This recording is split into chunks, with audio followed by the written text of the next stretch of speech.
അതാ മകരജ്യോതി ദൃശ്യമായി. ദീപാരാധന കഴിഞ്ഞു. 2 വട്ടം വളരെ വ്യക്തമായി മകരജ്യോതി ദൃശ്യമായി കഴിഞ്ഞു. ശങ്കരനാരായണ പുത്രനായി പിറന്ന് പന്തളം രാജകൊട്ടാരത്തിൽ മൂന്നാമത്തെ തവണ അതാ പൊന്നമ്പലമേട്ടിൽ വളരെ വ്യക്തമായി മകരജ്യോതി തെളിയുന്നു. ദേവകളും ഋഷിമാരും ഭഗവാനെ ആരതി ഒഴിയുകയാണ്.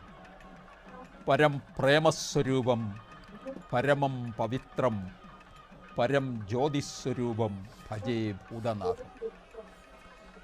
താപസവേഷധാരിയായ കാനനവസൻ സർവാഭരണ വിഭൂഷിതനായി അതാ ഒരിക്കൽ കൂടി ഭക്തലക്ഷങ്ങൾ കാത്തിരുന്ന പുണ്യമുഹൂർത്തം.